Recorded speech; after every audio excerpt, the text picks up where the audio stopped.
सगरोळीसारख्या ग्रामीण भागात शिक्षणाची गरज लक्षात घेऊन कर्मयोगी बाबासाहेब देशमुख यांनी 9 ऑगस्ट 1960 रोजी संस्कृती संवर्धन मंडळाची मुहूर्तमेढ रोवली। त्यांच्या पुण्यतिथीनिमित्त सगरोळीसारख्या ग्रामीण भागात श्रमदानाचे आयोजन करण्यात आले होते। कर्मयोगी बाबासाहेब देशमुख यांच्या 11व्या पुण्यतिथीनिमित्त गेल्या 8 दिवसापासून संस्थेच्या विविध विभागाच्या वतीने दिनांक 11 ऑगस्ट रोजी सगरोळी गावात श्रमदान, दिनांक 12 ऑगस्ट रोजी ज्युनियर बेसिक स्कूल प्रशालेत महाभारतावर आधारित कथा स्पर्धा, तर दिनांक 14 ऑगस्ट रोजी चंपाबेन नानालाल हॉस्पिटल येथे स्त्रीरोग निदान व उपचार शिबिर अशा विविध कार्यक्रमाचे आयोजन करण्यात आले आहे।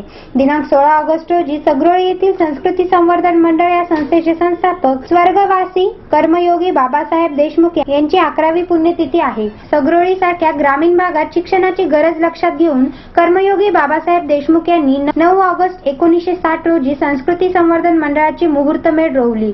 कर्मयोगी बाबांनी स्थापन केलेली ही संस्था आज शिक्षणासोबतच पाणलोट, आदिवासी विकास प्रकल्प, आरोग्य, कृषी अशा विविध क्षेत्रात उल्लेखनीय कार्य करून संस्थेने आपली एक वेगळी ओळख निर्माण केली।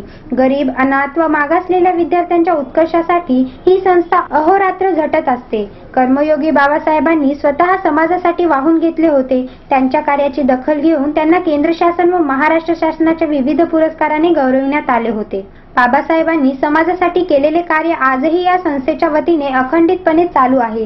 बाबासाहेबांच्या 11व्या स्मृतिदिनानिमित्त दिनांक 11 ऑगस्ट रोजी आयोजित श्रमदानामध्ये संस्थेच्या विविध विभागाच्या कार्यकर्त्यांनी व विद्यार्थ्यांनी सहभाग घेऊन गावातील व गल्लीतील केर कचरा जमा करून गाव स्वच्छ करण्यात आले आहे।